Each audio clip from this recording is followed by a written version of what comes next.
Are traditional automakers ready to adapt to China's fierce competition? Stellantis CEO Carlos Tavares thinks so. By learning from Chinese manufacturers, he hoped to avoid problems and increase efficiency. Let us see how his bold new strategy might change the future of electric vehicles and help Stellantis stay successful. Stellantis, the world's fourth largest automaker, is facing a tricky situation. Its CEO Carlos Tavares believes that in order to stay competitive, Stellantis needs to start thinking more like Chinese electric vehicle manufacturers.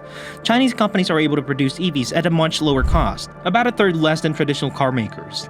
Tavares says this is because they operate with a low-cost mindset, and Stellantis wants to adapt the same approach to stay ahead of the game. But it's not that simple. Stellantis is up against major trade challenges, especially with the tariffs Europe and the US have placed on Chinese-made EVs. Tavares sees these tariffs as problematic. He calls them a trap because on one hand, they shield companies like Stellantis from the direct competition of cheaper Chinese EVs. However, these tariffs keep automakers from facing the real challenge of market competition.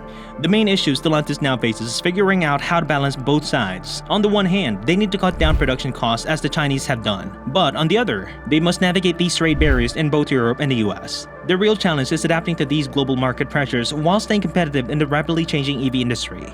Tavares wants Stellantis to not just survive but to move forward despite these obstacles. It's a balancing act, and the company's future success depends on getting it right. So, now the question arises of what they are planning to overcome the situation.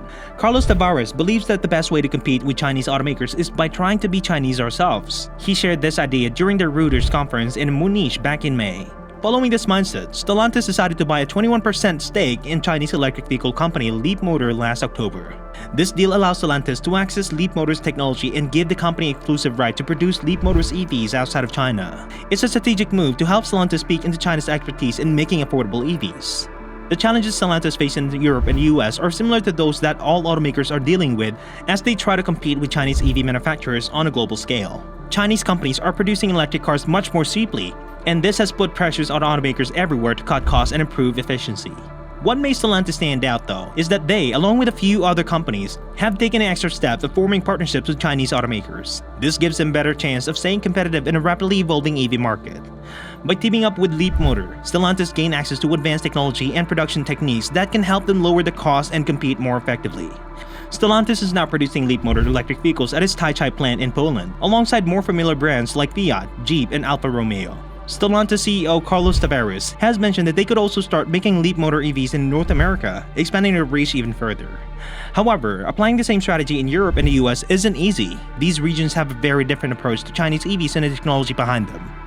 For example, Chinese EVs are already available for sale in Europe, and new factories are being built to make even more. Some of these factories are receiving subsidies from individual European countries, which are competing to attract these manufacturing plants.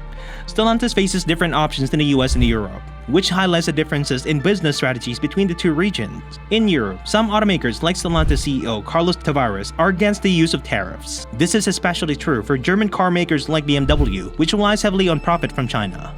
BMW CEO Oliver Zipse believes a trade war with China would harm Europe because China dominates the supply of raw materials and electric vehicle components. He even said there is no Green Deal in Europe without resources from China. On the other hand, some US automakers support tariffs. For example, Ford CEO Jim Farley believes tariffs give American car makers time to catch up with China's ability to produce cheaper EVs. Industry experts says that regardless of these tariffs, China's electric vehicle industry is on track to become a global leader. The debate continues as automakers on both sides of the Atlantic navigate these challenges while trying to remain competitive.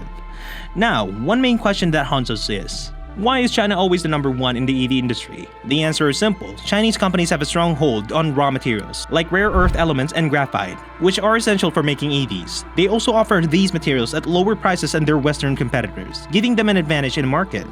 In June, the US government brought back a 25% tariff on China graphite, both natural and artificial. This move is part of an effort to limit China's influence in the industry, but it also raises the cost of materials for companies that rely on Chinese supplies.